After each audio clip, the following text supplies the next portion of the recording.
Hello Philippines and hello world. Another day, another vlog. O diba, napakabilis talaga ng araw. Lunes na naman. At napakaaga kong ang gumising para igayak ang aking anak, ang baon, ang pagkain niya sa agahan at etc. etc.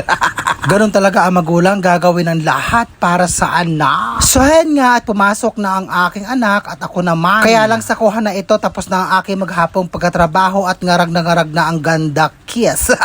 Nakukuha ko pang mag-edit at mag-voice over habang nagluluto ako at naglalaba. O, diba? Walang kapaguran, okay lang naman sa akin. At hindi ako magsasawa sa ginagawa ko, charot. Minsan nga ibig-ibig ko ng sumuko pero hindi. At parte na ng buhay ko ang pagbablog. At heto nga, at nandito ako sa palengke para bumili na mauulam ko at ulam namin ni Maro. Inaapura ko na nga ang pag-voice over at parating ng aking anak at gutom na yun. Nakakaloka. At heto nga, at tapos na ako mamalengke. Aapurahin ko na rin ang pagluluto. Nakakaloka.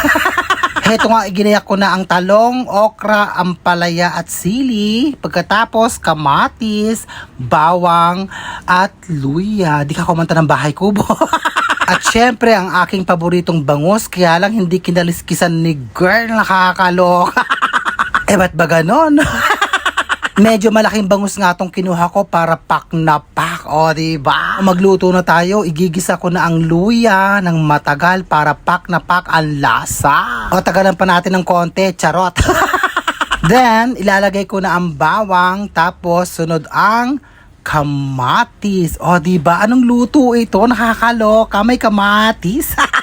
Nakalimutan kong banggitin, nilagyan ko ng patis at suka para pak na pak. Siyempre, huwag na huwag kakalimutan ng paminta at saka nyetsin. Pagkatapos tatakpan at heto na, mukhang luto na, ilalagay ko na ang mga gulay. Munti ko pa makalimutan yung siling ilagay, nakakaloka.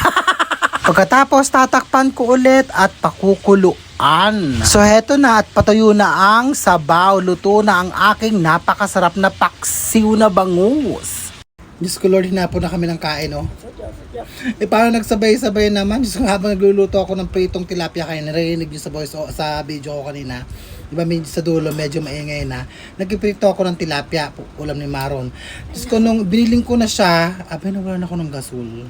So tumakbo ako sa labas, nagpakarga ako sa tricycle driver. Nagpunta doon sa may malapit sa buhating sa pakargahan ng mga gasol. Doon sa may tulay doon.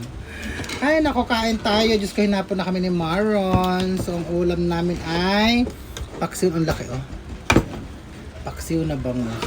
Sa pritong tilapia. Tapos may sili, tapos may sausawan ako. Diyos ko, Lord, hapon na. Naman.